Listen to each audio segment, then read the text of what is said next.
I'll call the meeting to order. On the agenda, I would like to make a motion to add one item in there for committee reports if we have time at the end. Do I have a second on that? Second. I have a motion and second on adding committee reports to the agenda. All those in favor signify by saying aye. Aye. Opposed, same sign. That carries. We'll move on to the high school and middle school transition plan report, please. This is exciting because this means we're already at January, and a lot has happened already in the years past leading up to what's going to be the opening of two of our new schools next fall, Ben Rifle Middle School and Jefferson High School. And so we wanted to take an opportunity to give you an update both on the physical structures that are coming along nicely, as well as everything that goes into now doing the intricate work of staffing and preparation for teaching and learning. So with that, I'm going to first turn it over to Dr. Nold to talk about what's happened getting the people side of this ready. So we've really broken this down into 3 different areas for you today to be able to go through and just give you updates on the progress of the Ben Rifle Middle School and Jefferson High School. We also do have Mr. Hieronymus here who can comment on any of the maybe specific questions with Ben Rifle, who will be the principal of Ben Rifle, actually is now at this point in time, and Dan Conrad here with Jefferson High School, so they can also comment or correct us on areas that we may have errors as we go through. We've broken this down into 3 areas. First of all is the student aspect and what we're doing for the students to prepare for the start of the school year of both of the 2 schools. And we do keep in mind that the student impact on this, most will draw their attention to the fact that we're opening a brand new middle school, opening a new high school. We need to make sure that kids are acclimated and prepared to go into those 2 schools. But there's students throughout the district that are going to be moving schools. And you know, students will be moving from Washington to Ben Rifle or Roosevelt or to Lincoln. And the same way with Lincoln to the other schools. So we're also, as we go through this presentation, a lot of these same steps are being taken for those other schools as well, as they have those students that are going to be transitioning. So part of that will go through the student process. And with the students, we're really looking at the enrollment of the students, the registration of the students, and the welcome and the orientation of that. And that third piece or third component is truly how we help those students become acclimated to the school. So the first part of it is a lot of the logistics with the enrollment portion of the students, the steps that we have taken as we go throughout this year.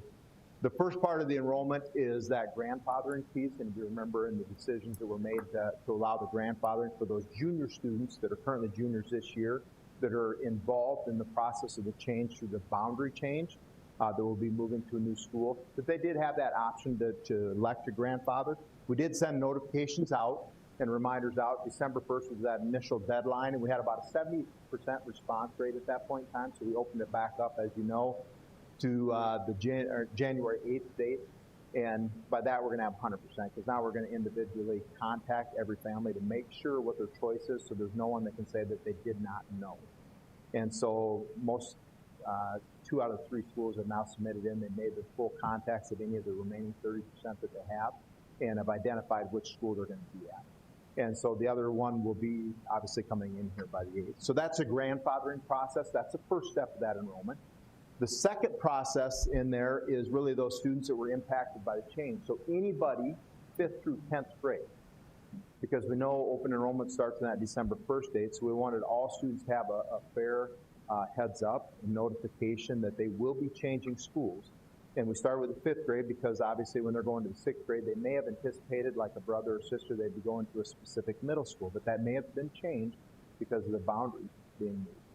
And so we notified all 5th through 10th graders that were impacted by a boundary change that they would be changing. And this would now be their new home attendance center, whatever that would be. So that included whether it was going to be at the new Ben Rifle School or at Patrick Henry moving from when they would have originally been at Edison.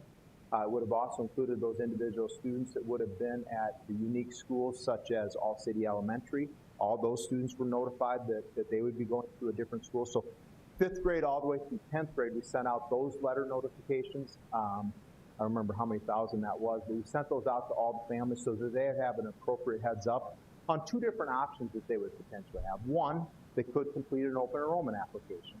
And that open enrollment application obviously would open on December 1st. And they could complete that to see if they could remain then at a school of their choice, if that happened to be the school that their older siblings went to. The other process in that was then they could attend their new home attendance center. We wanted to make sure that they each knew what the new home attendance center was. So that was the second step we took in that process. And then the third of which, obviously, as you know, was the open enrollment. And it was a great year to be able to start the online process with that. And outside of the first about 13 and a half minutes, the online process worked very well. And any of those that were inhibited within those first 13 and a half minutes, we made that right. We readjusted their time slot so that it was attributed for that start at 7:30.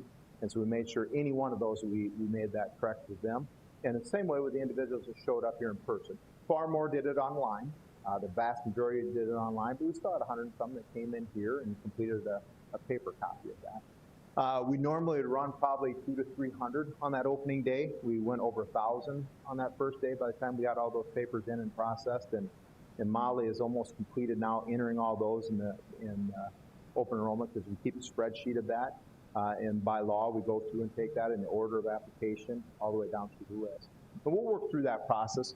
We do not generally respond to all those till about mid-February. We're going to try to work through that a little bit earlier in the process, just as we start to gather how many students will be at each one of the schools, because obviously that impacts our staffing, which is the part we'll talk about coming up. So that was really the three big steps in the student enrollment process. Is one, taking care of that grandfathering, so we knew that we had those students in the right location. We'll have that completed here in the next 2 weeks as we hit that January 8th deadline. And then we'll get them changed in the system of Infinite Campus. And then we'll go through then after that to start to see how many open enrollments we can accept after that. Now, we did also have the staff preference. I believe there were 16 applicants that we have for the staff preference piece. That'll fall in line at the same time right before we do the open enrollment piece. So that'll go in there as well. That was not specific to the boundary change or to two new schools. It was to anybody that applied to. The next step in that is just the general enrollment of all our students. And so with that piece of it, we're looking right at the start of the second semester. Matter of fact, by the 25th, we're going to start to get a little bit more hard numbers. So we know then we'll respond back to those open enrollments. So all general students that would be open enrolled, not necessarily bound by the boundary change or impacted by the grandfathering piece of that. And that's across the entire district, but specifically to those two new high schools, getting those enrolled and rolled over into their count, so it starts with the registration process. Middle school has started that registration process, and we'll hit on that a little bit coming up here. So we do have that general overall enrollment piece. That's what hits through with the enrollment of the students. It sounds like very mundane, and it is, because it's a lot of paper shuffle and then changing things in campus. We go then into the registration, and that's where we start to actually work with the individual students and families. And so the registration process, there was a letter sent out by Dr. Staven to all 8th graders. That is typical. That goes across the entire district, and it informs them. This is a copy of that letter, so if you do have an 8th grade child, you would have received a copy of that. And it'll list the dates in there that they have that beginning of the registration process where the students will be enrolled at the specific schools. Jefferson High School is in there, Lincoln, Roosevelt, Washington, and then we also do the orientation with the CPE Academy. You can notice also there we have it listed so they can see that in different languages as well. So that's a letter that we send out. So much of this year is unique, and we'll get into an innovative registration group that we've put together just because everything's going to have to be virtual, or so many things are going to have to be virtual this year. There's going to be unique ways that we introduce students to what their new school is going to be, whether that be at Ben Reifel or Jefferson, or whether that be moving into a new school building. So we'll talk about some of that coming up here shortly as well, but that's the letter that we utilize. So just going back to that, we sent out that letter to all 8th grade students. That kind of begins the process of registration for them. And then we set that whole timeline for all high school students. Now, I'll specifically talk about the Ben Reifel and Jefferson High School students, and this part all goes through with just the high school portion. So going into that next step there, our registration innovation team met and has been meeting throughout this entire time to come up with different ways that we're going to be able to communicate this out to families. In the past, where we've had them come to the high school, especially for registration, they come over to the high school on a weeknight and then on a Saturday, and they go through that registration process. They're able to take tours of the school. We cannot do many of those same things at this point in time, and so that's why that committee came together and started to plan a lot of this information out. They start all the way back in October, where they have New Tech High, because they need to complete that registration first to see how many students are going to be pulled out. And they go in and do all those presentations, and then we do, in that October to November timeframe, make notification to those families. They go over and actually visit the school. That's part of the requirement. So they know what it looks like and they're comfortable with it. And then we do that in November with the notification. We also start with that registration piece in November 2nd with the middle school, high school counselors, and they meet to go through that whole timeline and lay this out. And then November 5th, the registration innovation team met again then, and they go through and plan the next steps. The next steps in this is where we really start to get into how we're gonna implement the virtual portion. And so the week of December 14th, we notify all those individuals that would be with the new tech requirement. Now, obviously, as you know, this year that rolls into the Jefferson count, and that'll be part of the Jefferson High School, so all those new tech students will be incorporated into the Jefferson count. December through mid-February, that's where we're gonna end up doing all the open enrollment applicants and get all that information back. I'm gonna try to move that up a little bit. We have to make sure we have solid number counts before we can do that, so that's where we'll start with the high school. And that week, about January 25th somewhere, I'll get numbers from Todd and from special education and from EL. And we'll look to see how many of those students are enrolled in each one of the schools, and we'll go back and start to respond to the staff preference first. And we'll have all the grandfathering changed over, and then we'll respond to those open enrollments. We should be able to have that done probably about the second week in February this year, if not even earlier. So that's when the open enrollment improvement letters and notifications will start to go back out. In December, again, there are January, February, the registration discussion at the high school staff meetings. We go through and meet with them, and then in January, high school counselors will go into our middle school core classes, and they'll present materials to those incoming 9th grade students, and they help to make the recommendations for all the registration that they'll be doing. So we go out into those buildings, down into the middle schools. The part that you'll see on this screen is where we set up the virtual aspect of that. And so each one of the schools, Jefferson, Lincoln, Roosevelt, and Washington, has different dates that are gonna be on there. Typically, this is where the 8th grader would have come to the high school and had some of those informal tours to go around the building and have that meeting in the night and meet with some counselors, some of the department chairs. They put that together into video format now, and that information is going to be shared out on those dates, because then there'll be some people there that'll be able to also answer questions for them, counselors. They'll be able to help and respond to their needs. So they have those dates set for each one of those in January. That helps with the registration. We know high school felt very strongly in the fact that the summer connections is a key piece of getting students in, and I still believe, especially depending on how vaccinations and things like that go, we'll be able to hold those. The middle school, the same way. We were able to hold those things this last year, even when we were in the middle of the pandemic. We just implemented all those safety protocols. And so that's a lot of those areas where we'll have those kids coming into the building. They'll be able to have extended time, and then the back to school orientation sessions. And we'll show a little bit on those. But this really assists with the registration portion.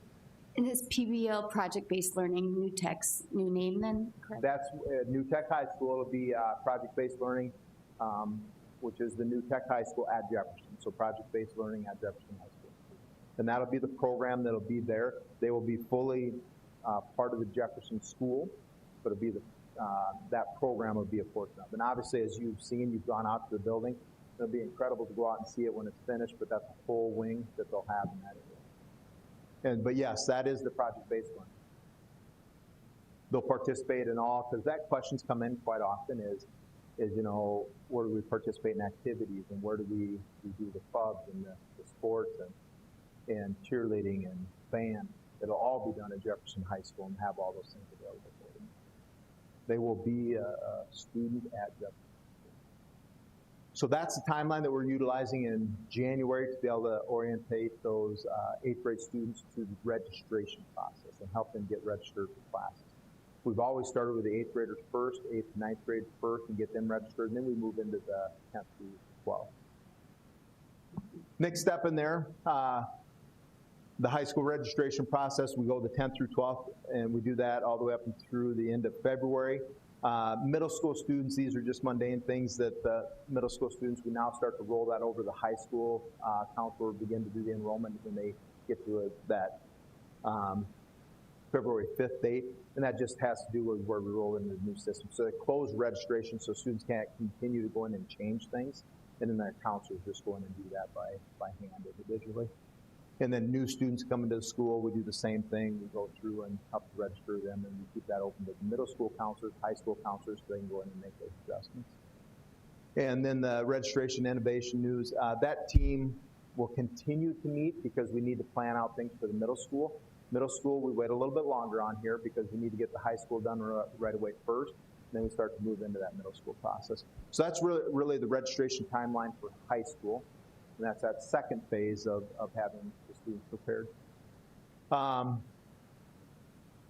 These are dates also then that they have where they will go down into the middle schools. So the high school counselors go to the middle school and work at Patrick Henry, and that's a composite of counselors who go in there and just work in those classrooms, Patrick Henry, to make sure the students are registered appropriately for the courses. And they do that at each one of the middle schools throughout, just to make sure they have the right course selections. Registration for those 6th grade students, be much fewer slides in this, matter of fact, one. That is being set up at this time. And the registration process going from that 6th to 7th grade, or 5th to 6th grade, is much simpler than it would be going from the 8th to 9th grade and all the steps involved. But they'll have that same type of a timeline all laid out for our kids that will be going from the 5th to 6th grade as well. The orientation then, which is probably the most critical piece, is how do we make sure those students are comfortable in the buildings they're going to be going to. Regardless if we have built the new schools or not, it's still a trying time for a lot of those students as they leave a middle school setting and now move into a high school, or move from an elementary setting and now are going into a middle school. And so the orientation process on this we've laid out as well. And they've done a great job. If some of you have gone into and seen some of the Jefferson or Cavalier chats or the Cab chats, or some of the other things that they've been doing there, it's really helped to draw some of those parents to start to be part of that community of the high school there and be part of the boosters there that are being established. And Dan could talk more on that, but really working in there at the 8th grade students going in and meeting George McGovern Middle School and Memorial Middle School to talk about some of those students that we know are going to Jefferson High School, and meeting with the admin at those schools and going into the pro times and talking to those kids that are coming into Jefferson High School. Also visited with them in the auditorium there, so they become more acquainted with the individuals that will be at the high school. And during these meetings, they've showed a slideshow of information on things that they can be involved with, the academics, the activities, progress on the building, and all the goals that they have. The big piece of that is just the comfort level, because once students, it's something new they're fearful of. And a lot of that was just to take off some of that edge as far as, hey, this is a brand new building, you got to see this building. Once you get in and see this building, it's pretty incredible. Now that you start to hear some of the head coaches that are being named and some of the teachers that are being named as department chairs, and the same applies to middle school, there's a much greater comfort level because they know a lot of those individuals. They're part of our district already, and they're in many of our schools already. So that's helped that ease some of those fears that students have had when they're moving from the middle school to the high school. Next step in the high school part of that, welcome letter is being sent out to all those students that reside in the Jefferson attendance area, and so wanted to make sure that they knew that they're welcome to come to the school, and sometimes that anxiety of applying for an open enrollment and then they find out that open enrollment may have been denied. Well, we wanted to make sure that they knew that they're accepted and welcome and wanted to be at Jefferson High School. January, creating a video of the building, the open houses that'll be in the spring, those things are being planned out. Obviously, some of this is going to be based on construction as well, and how do we hold those open houses. But a couple of the other things, they're sending out the tweets on the new individuals that have been hired, because most, and we'll see that in the staffing, most of the department chairs have been hired and several of the coaches have now been hired. We're honoring also the sports season, so as we move in through basketball, we want to make sure that they're going into the basketball. Before you name a new basketball coach at a different school, we wait until after the football program. Volleyball's been named, but so many of those have already been named now as the coaches, so those individuals are going to start making contact with the kids that are coming to the school. And then as we bring those new staff on board, they have the cab chats and are able to share that information out with the students. There also, one thing down there, created a little video with the help of Ben Schumacher, and visiting with staff and students who made the change from Roosevelt High School in part of the group 29 years ago. But they're able to have that and a little bit of a conversation of some of the anxiety that they went through and some of the excitement that they went through when they started that brand new school.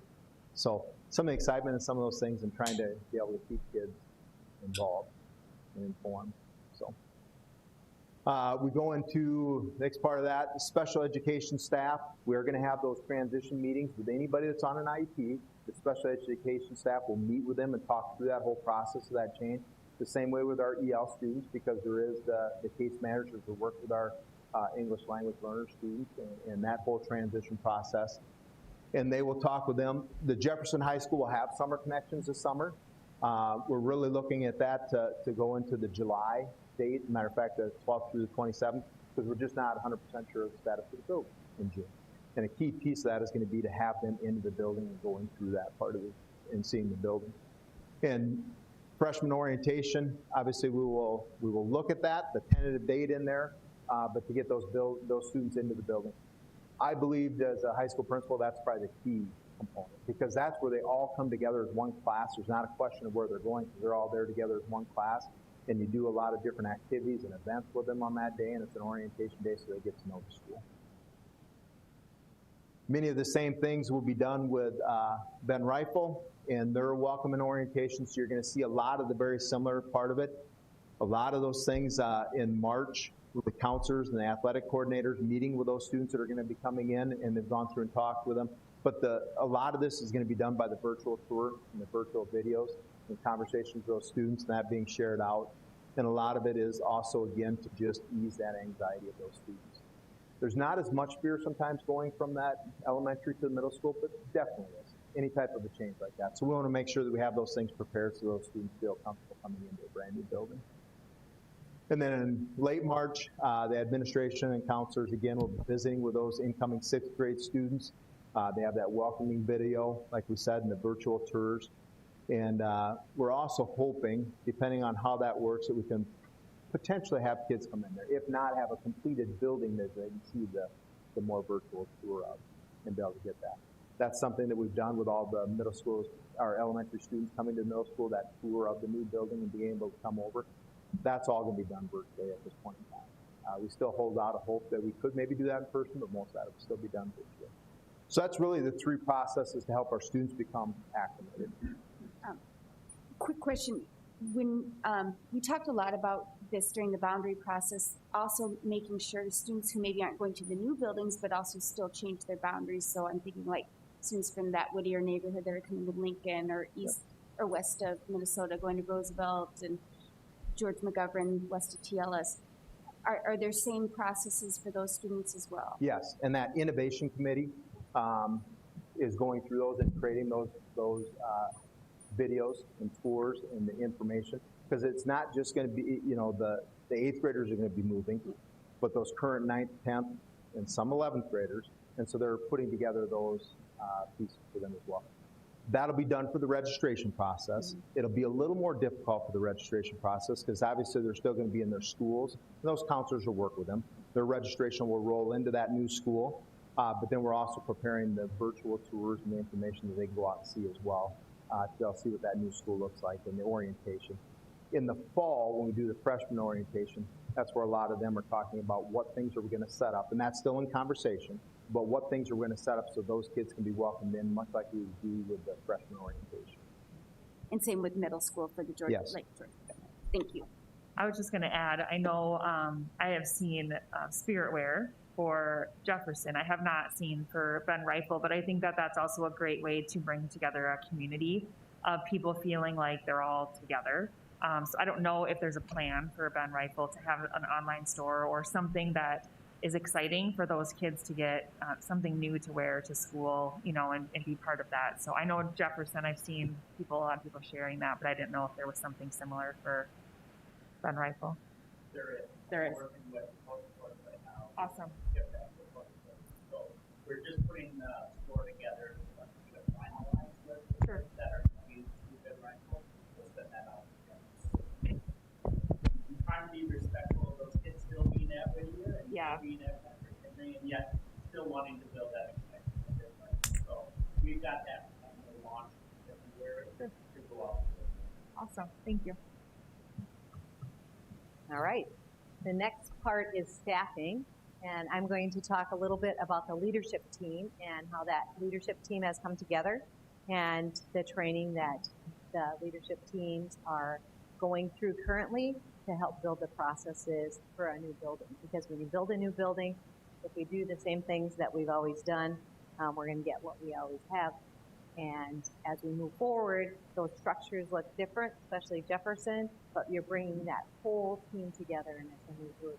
And so really looking at how we help support that. And just a quick review here, by the end of the first semester, and we remember the end of the first semester is next Thursday, we will have all of these people hired. There's one last, Dan told me today they were doing some interviews, and that's the registrar at the high school level. So there's your leadership team, the beginning of that leadership team at Jefferson.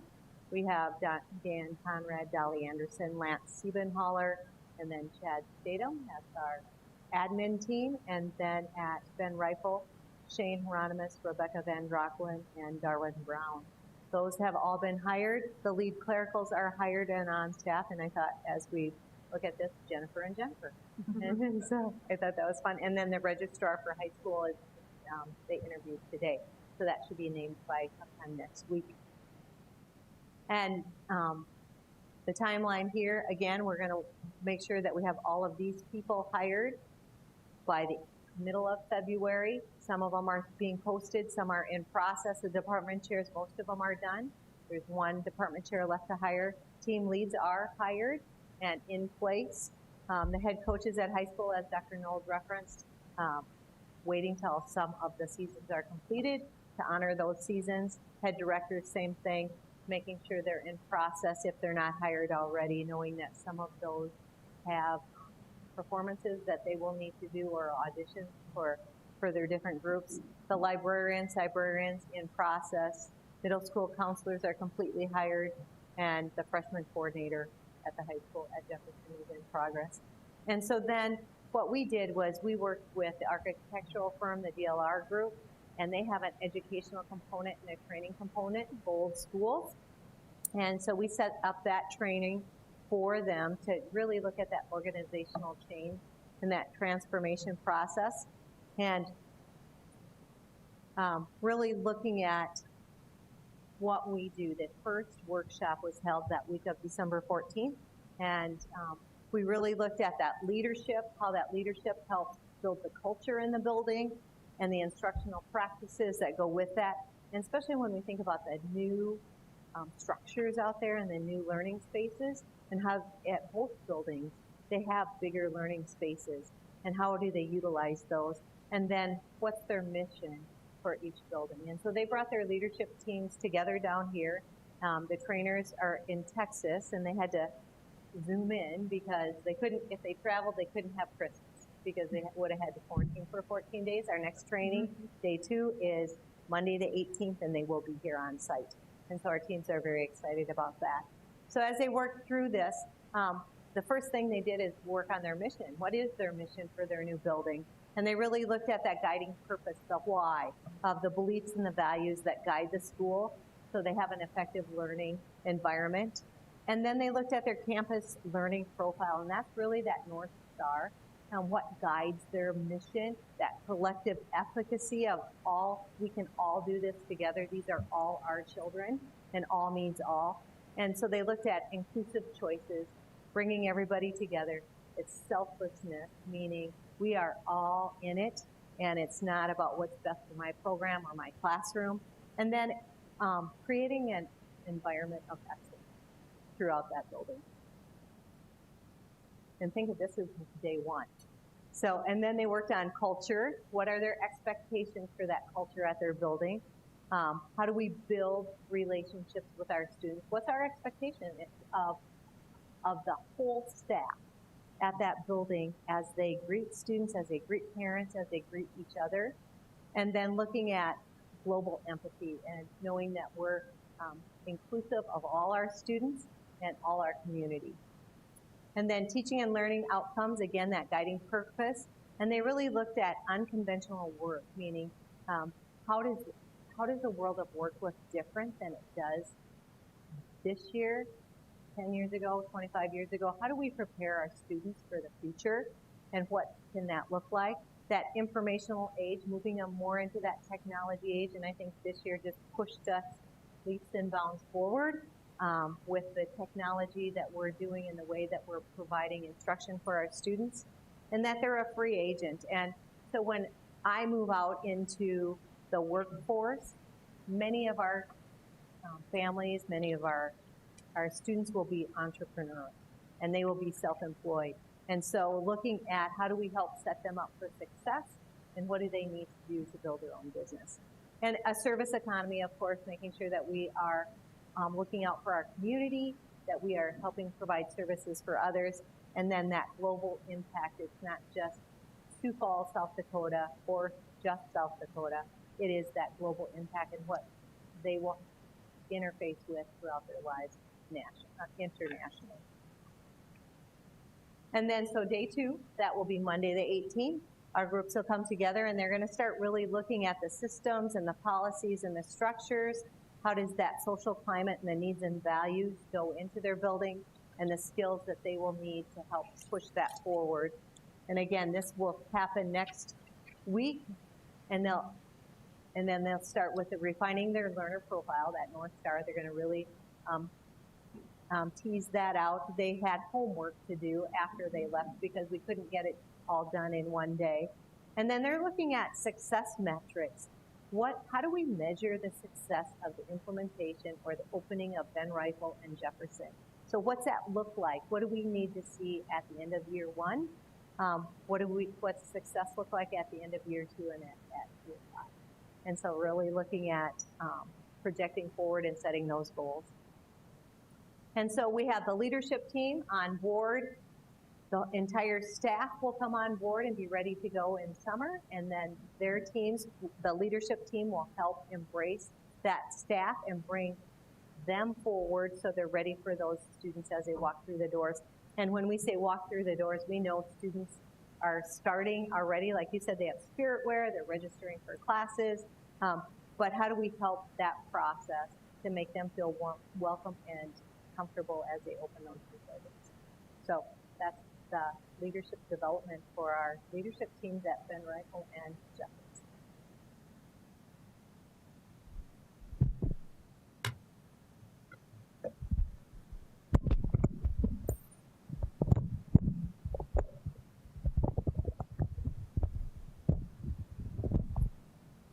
And the remaining part of the teaching staff, once we have that leadership team in place, is a large process. And it's a process that we've begun to work through and working with all the entities, but obviously the teaching staff.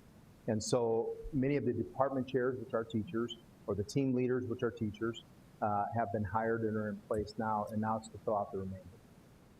First part of that is really the volunteer process, and so for the negotiated agreement process, we go through and we're looking for the volunteers by those schools that are impacted, which is each one of our middle schools, because every middle school is going to be impacted by this, and each one of our high schools. Now, there could be individuals that ask to move from an elementary to a middle school or a high school, but we need to first look and focus at those middle schools that will have a reduction in staff because of the number of students that are going to be lowered. Like a Roosevelt, for example, the number of students there we hope will be significantly lowered, which obviously would mean that our staff would be moving to other buildings.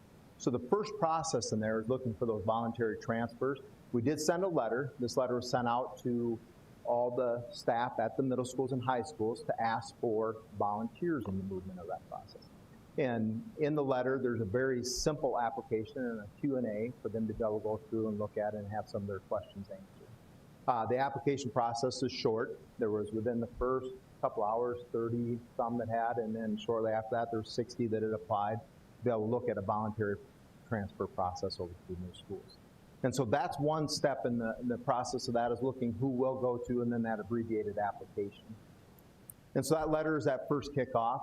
We then will have that FTE projections, at least some initial projections, to be able to make some good estimations on how many students will be at each one of the schools. We'll use that for the open enrollment process, but we'll also look at that for the voluntary movement process. So if the school, we know at Jefferson High School, will need 15 English teachers, and we know that one of the other schools may be long by too many English teachers. We'll look at those voluntary transfers and start to move some of those voluntary transfers there, but also keeping a focus and attention on the current schools, the Roosevelt, Lincoln, and Washington, because we need to maintain a strong staff at each one of our schools. And so we'll make sure that we take appropriately from each of those schools based on the application. Just because somebody applies for voluntary application does not mean that they will be going to one of those 2 new schools. It just means that we'll look at that as a request, and we'll see where that fits best with the Sioux Falls School District and the students and the schools. And so that's part of that process. We have that meeting for the high school to review that on the 28th with the voluntary applicants, and for the middle school on February 4th. In that meeting, there'll be our high school principals on the 28th, and all of which will be represented, because we need to have that open conversation. We look to see where we have that fit and how we'll be moving from one school to another. And the same with the middle school meeting. We'll have all middle school principals there at that point in time. After that, we look at the involuntary transfers, so then we'll have much better numbers by that mid-February point, and we'll know the counts for each one of those high schools, and then we can see how many more staff we need to be moving like that. And so then we'll look department by department, school by school, and say, you know, Lincoln High School, you still have 10 too many teachers, and you need teachers in English or math or social studies or science. And we'll start to move some of those in that involuntary process. And those meetings are the 18th for the high school and the 23rd of February for the middle school. After that, all openings, because then there'll be some openings at all buildings, and everything will be done through the application process after that. So that's to fill out the remainder of our staff. The next part in there is the physical buildings.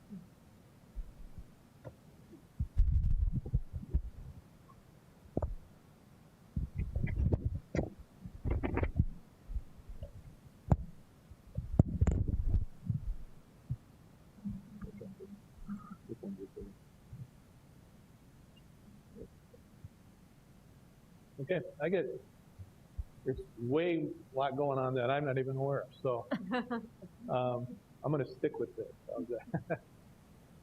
We're going to start with Ben REIFEL Middle School, give you a little status, then I'll give you a slideshow to kind of walk you around and through the building. But construction work continues in all areas of the buildings.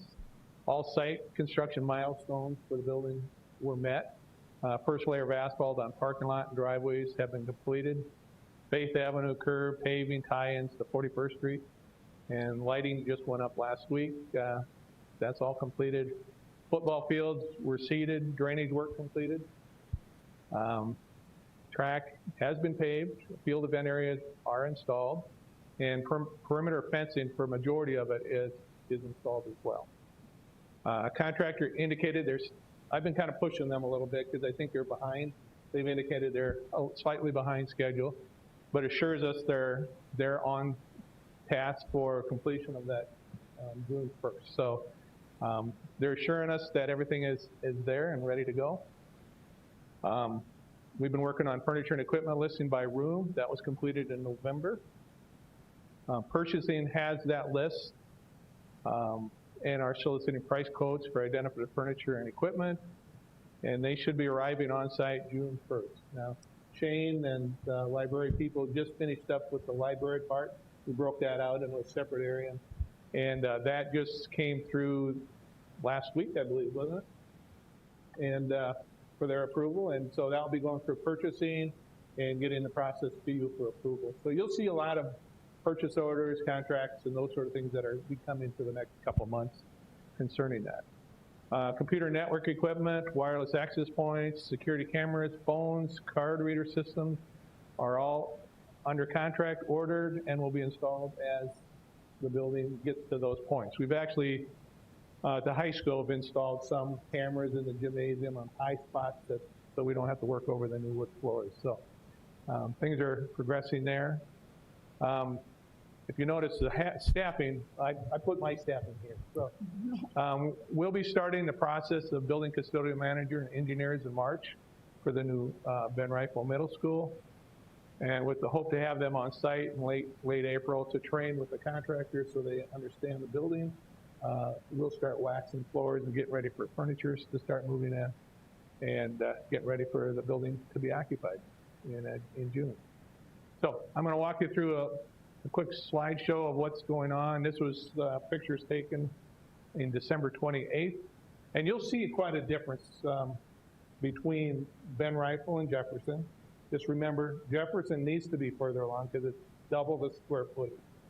So they have to be quite a bit further along to get to the end result. So, and I'll tell you, we had a meeting like at 2 o'clock today, so I ran over here from that, so I can tell you exactly where it is even today. So, and it's changing daily, so I'm feeling a little more confident than I was a month ago.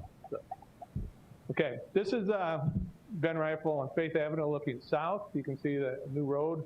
And the developers to the north have actually tied into this, so I think we'll be able to get quite a bit north, unlike some buildings where we just stop right at our property line.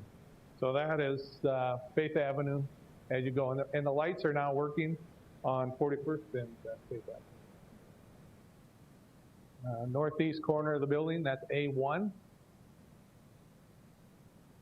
And this is A3, that's in the back portion that I'll progress around to the building. And A3 is probably the most completed section of the building. There's A3 again, and then you have A1 or A2 is a two-story structure, and then the music is the far right area. And that's the storm shelter. So those windows are special order, and they're still waiting to come. And you'll see some of the things we had to do inside there for the storm shelter to get that accomplished. And then you see the auditorium, and this is the receiving area. See the electrical. So this is really the service entrance, and the garbage area will be to the right as you go. And this is the north bus drop-off loop. And this actually has both levels of asphalt done. So that is pretty well completed. With the exception of sidewalks. You can see that was graded, but didn't get it in, which is probably good. We don't have to go through a winter on these sidewalks. So they're in a good position. They've got rough grading for pretty much the whole site. If you can see on the left, that's our site on the other side of that red truck, and that's all been graded. You just have to fine tune and then do landscaping in the spring. Okay, there's that. If you look back, that's looking northwest. There's a field house. The trusses are sitting in the parking lot, but it looks cold, doesn't it? And windy. It will be windy. It will be windy. But football, we're ready to go for football. Yeah. Yeah, there you go. But you can see the track. The track is kind of, you can see that it's covered with snow. But there's a drainage. Most of that's in place. So they'll stripe next year. The field grass has come up, so they're they'll be ready for them. And you can see our fence up on the top of the hill. It's actually going to be somewhat nice because you'll have almost natural grade amphitheater. We probably didn't need the bleachers that we put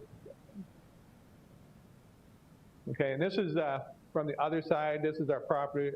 There's about 6 foot of property that we own on this side of the fence. But that's the fence, and then you have the track. You see where the football goalposts are, and working from left to right, it's the auditorium, the locker area, and then the main gymnasium. And this is looking on the other side, southwest corner of the gym. So that same section is a higher portion. Then you have the multi-purpose gym.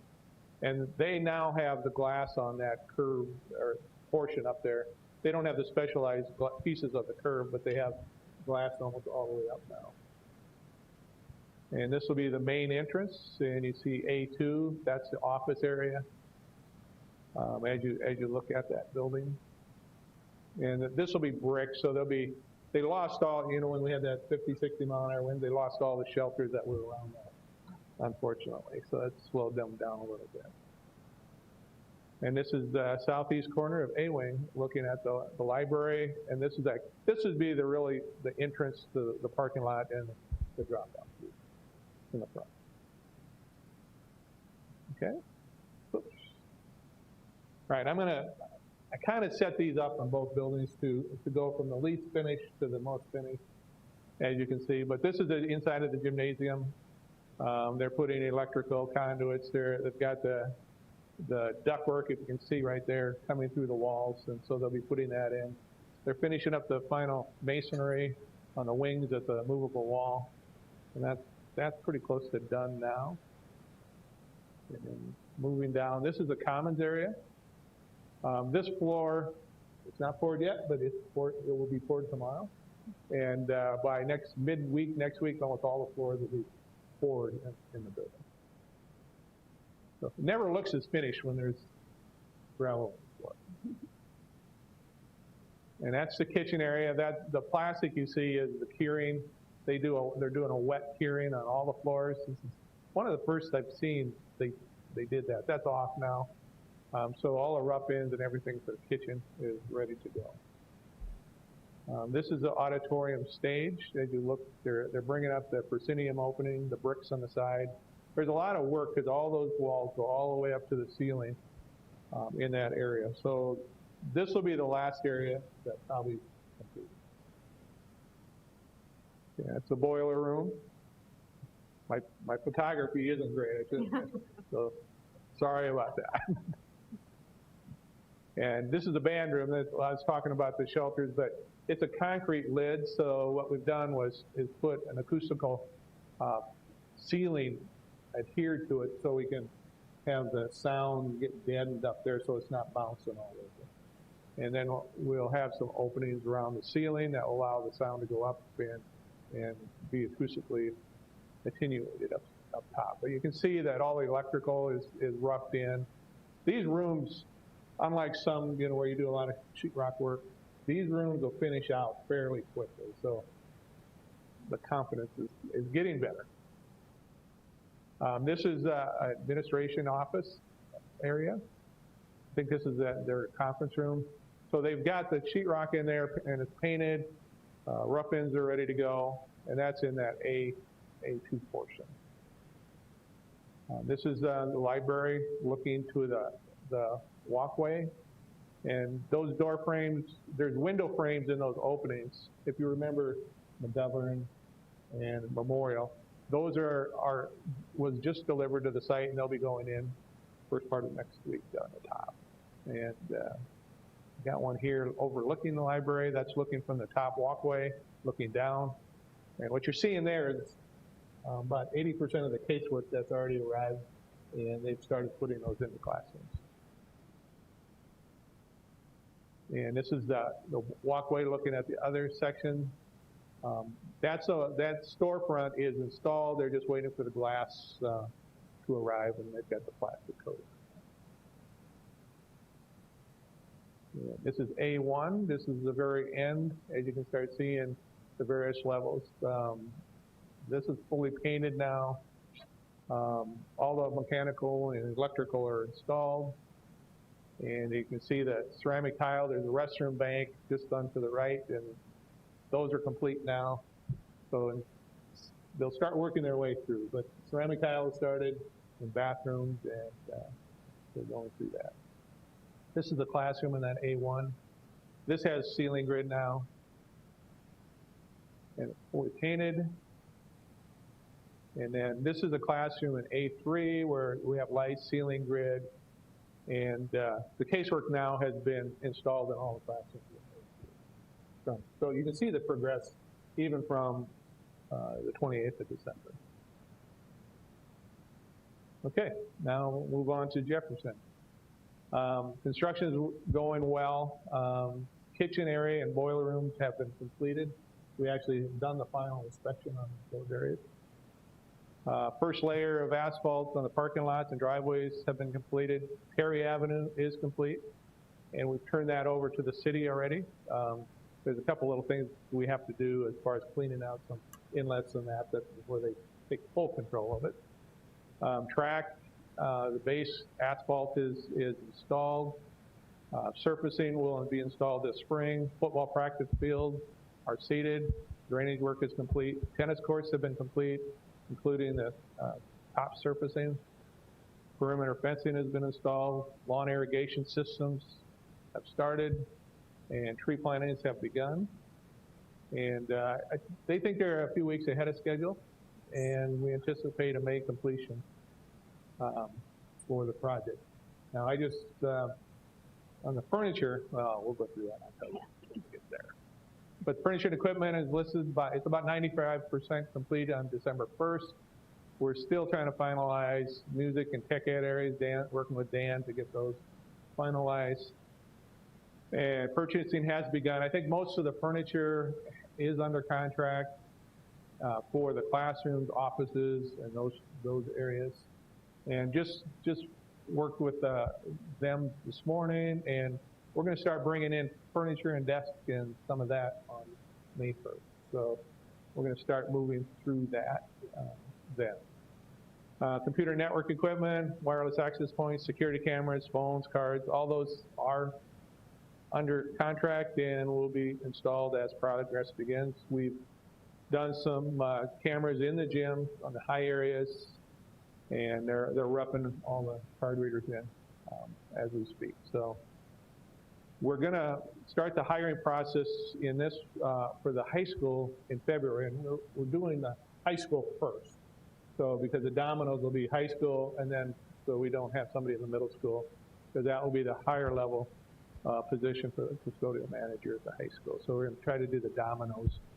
And we're going to try to get those in place, because I don't know where they'll be, because they're going to come from somewhere in the district. And then we'll try to get the dominoes set. And there might be some intermediate changes depending on who might get those positions in other high schools or other positions, or the shop for that matter. We're not sure, but we've heard some rumors who might be flying, and I think they'll have some good candidates.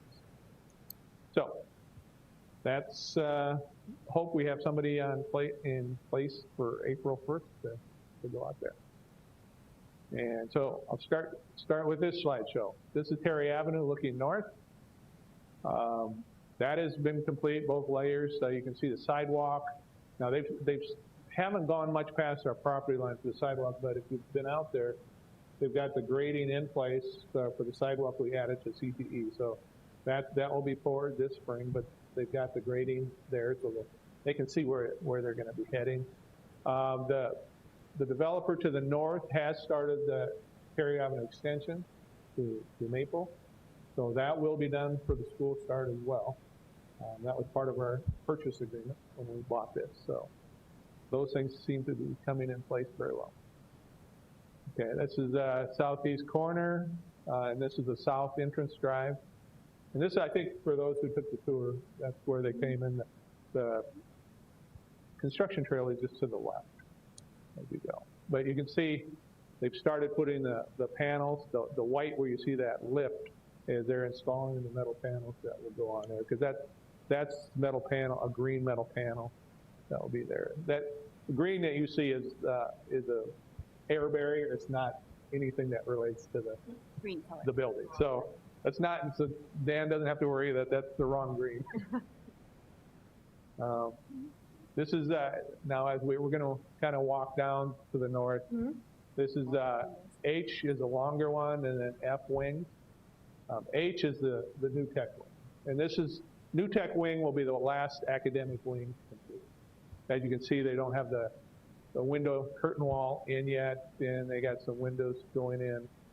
You'll see as we move through the progression of that. This is the East Music Edition. You can see the music, and then you got tech ed, and the white precast is the back of the auditorium. If you look at the white back in there, that's going to be that courtyard that you'll have. There will be a fence across there, but that's where that interior courtyard will reside. And the drive there is for the music drop off, and the band trailers is kind of sit where those dumpsters are. This is the back end of the tech ed, and you got the auditorium, tech ed, and receiving, and that's that same loop that just loops in. Okay, this is the north elevation. You see the gym. You can see the elevation changes. And you can see some of the trees that they planted. And this is that north drive, and you get a feel for the practice fields and the fencing around the practice fields. And that has all been seeded. The trees are back in there. And this is tennis courts, and you can see the field house. They haven't done, they got the waterproofing, but they have not done the standing seam roof on that yet. So that, a lot of work will be done this spring out there. But they have the lighting, those sort of things are in place. And this is the main entrance. You can see some of the bench work that has been put in. I think they were just starting that when we did that tour. And you can kind of see the metal, the white metal, and then it's a little harder to see the green in that shadow there. But I think the next piece will give you a feel for what some of the colors of the precast will be. And this is E, G, and J. As you look at E, G, and J, and you can kind of see the white metal that goes above in the clerestory. Then you can see the green. That's going to be the green color inside, and then there's white also in it. Reset. And those are the incubator labs. Okay, and now we're back to the south. This is the southwest corner. And what you're seeing there, the white is just a protective coating of the metal. Okay, now I'm going to walk you through the building as we go. This is the south end. This is that stairs that goes the upstairs. I'm standing in the upstairs taking this picture. But there'll be a stairs, and this is where there's a future addition, you know, that we plan, master plan for another house. And this would be the walkway to that garage. Okay, this is, you'll see these in different progressions. Learning Center J. And this is Learning Center H. This is the new tech wing, or project-based learning. This is the one that's the least furthest along. This will be the last house done. This is Learning Center G. As you'll start seeing all these builds, the ceramic, and you'll see eventually to the locker room. You can see some of the lighting that's over those openings to the lower level. This is looking to the north, looking at the Library Media Center. And the next one will look at the opposite direction. So you can see the opposite direction. And the eighth wing, new tech, will be on the opposite side of that conference room that kind of looks like it's hanging out. And this is Todd's learning stairs. They've got the concrete in, so it's not like a steel structure. They're so pretty. So, and that's going to have a terrazzo finish on it, so it's going to be very similar to the auditorium. Where's the plaque going? Yeah. Yeah, and it's going to be multicolored. We have the Todd Beak stairs placard somewhere. Should we Just put paint some? it down the side. Yeah. Really? Okay. This is Learning Center F. Yeah. And this is coming along pretty good. And Learning Center E, this is the most completed learning suite. Now, we're gonna try to get scheduled Learning Center E and F by the end of this month to complete it, to have it all done, carpeted, everything, and then we can lock it down.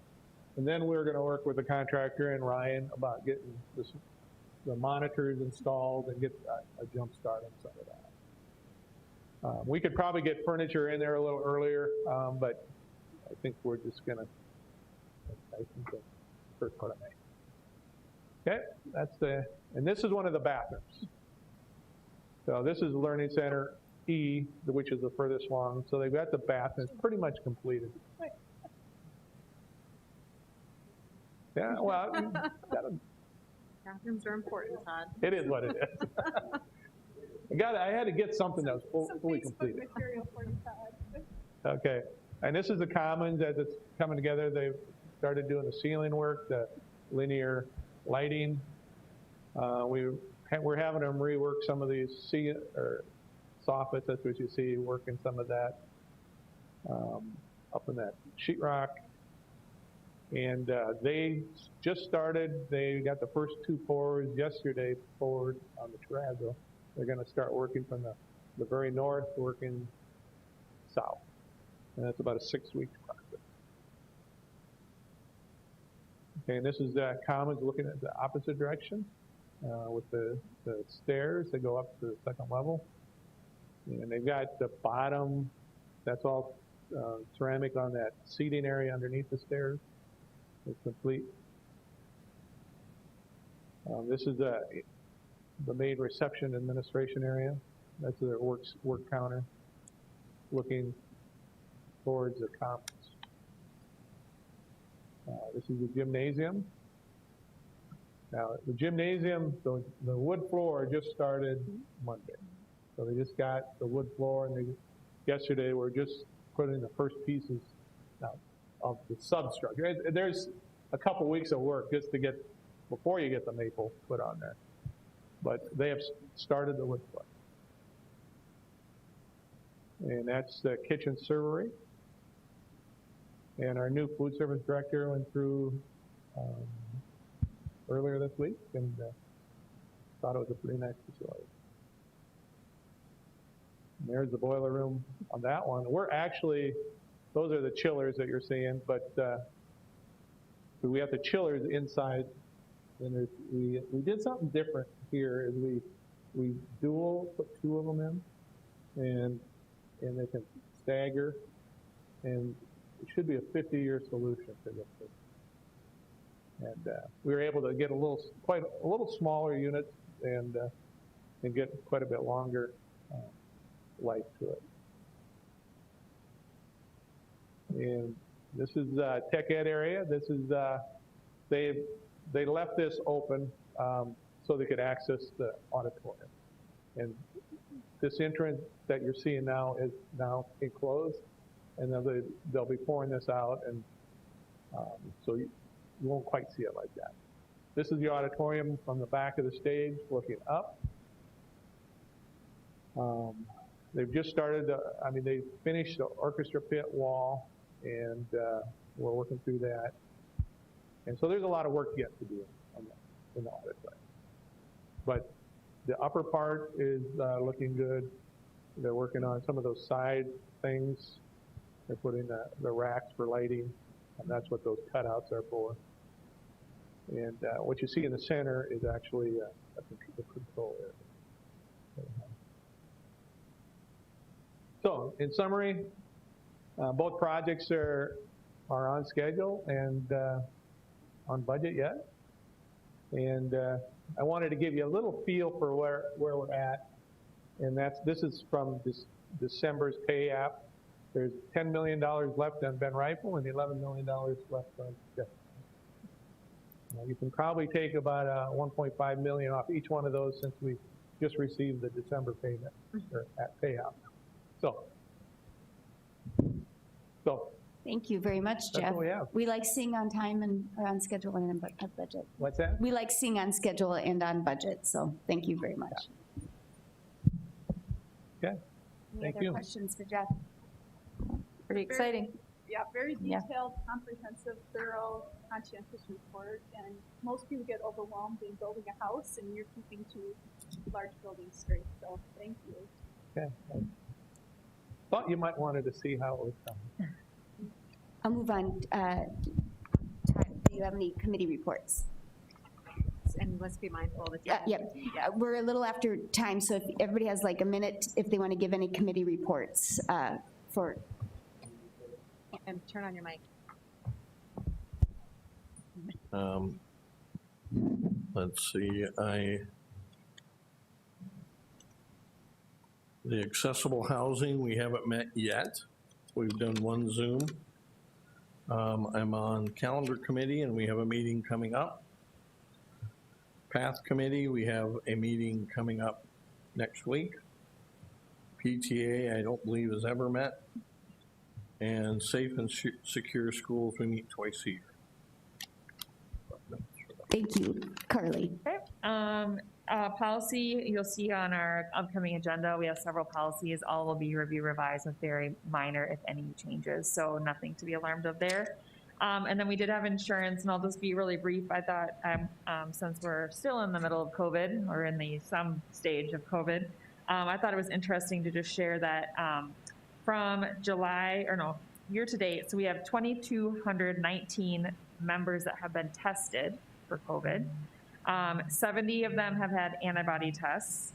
And so it's about 1.65 members per 1,000, or 1.65 per 1,000. And then I thought this was interesting. In April, there were 1,157 telehealth visits. And if you think back to April, which seems like an eternity ago, there wasn't a lot of in-person stuff. And so if you compare that to November, when there was 457, you can kind of see how we've shifted back to a lot of our in-person visits, which is good. But it's still great that we have the option for people to be able to see their providers remotely as well. But I thought that was interesting. Rolling 12-month, their claims are down 6.43%. And that's kind of our enrollment was flat year over year from last year to this year. So it's high level, but that's all I have. Thank you. Kate? Calendar, policy, that's it. Nan, and then I'll go last. Sure. Sports Authority, we approved the 2021 administrative and events budget. The 2020 budget was right at about $278,000. The actual 2020 was $251,000. The 2021 budget is right at about $280,000. What is noted for that is a 3% cost of living increase. Carly covered insurance, the foundation. Really, we had a record 2020 year. What's significant there is we awarded about $100,000 in public school proud grants. What I want the takeaway to be is that grant process is open right now. Any teacher can apply for up to $10,000 grant. Go to the website, Sioux Falls Education Foundation, for more information on that. They've raised more than $50,000 for the Student Success Fund, and that just started in September of this year. They've used those funds across 19 schools. They awarded 68 first-time teacher grants. They also funded a community resiliency model training for school-based social workers. And they're going through and identifying some of the first steps of getting in touch with the Jefferson School and the Ben Rifle Middle School, the new faculty that will be named, and they'd like to do some kind of a breakfast this fall just to support those teachers and administrators in those new schools. All right. That's it? Okay. Teacher of the Year, those applications are coming up, and we'll be moving soon to go over those. ASB/SD, I reached out all to you about the land rep. We need to represent, so we'll have that in a minute. So whoever, we can have more than one, so whoever wants to, let's make sure we let Bev know, and she'll put it in the minutes on the consent agenda, so we can do that.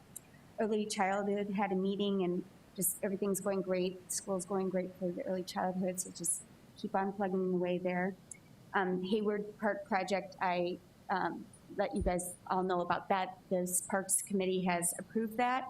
And so now it's going to the budget in the City Council in January to see if it can get moved up in the CIP. It's going to be a transformational project for that community and our school land there. So that's just exciting. Sioux Empire Leadership is still meeting. They're working a lot with accessible housing because that's going to be their big plug for this year and so forth, and hope to get that, especially with Amazon coming to Sioux Falls and so forth, trying to get more accessible housing. They also had the mayor from Colorado Springs, who was the former attorney general from Colorado, online to talk about marijuana and how they actually, as a city, they have put in so that you cannot have marijuana in Colorado Springs. So they did the opposite of what the state of Colorado did. So we talked a little bit about what they had done on that. The chamber tomorrow morning is that Good Morning Sioux Falls Legislative, that if you would like to participate. And Southeast Tech, Dr. Sabin and I got to attend a very exciting news today. Denny Sanford Premier continuing their Build Dakota scholarships. They're going to do $2 million a year. In addition, with the governor is going to add in $2 million a year from the state, $2 million from the endowment, and $2 million for partner for about $8 million a year going forward. To continue that, they're also, the governor's given $100,000 for a media campaign to promote tech ed in the state of South Dakota. And the most exciting news was another about $100 million. It's going to be $50 million has already been given to the South Dakota Community Foundation from Premier for needs-based scholarship. South Dakota is the only state that doesn't have needs-based scholarship for higher ed.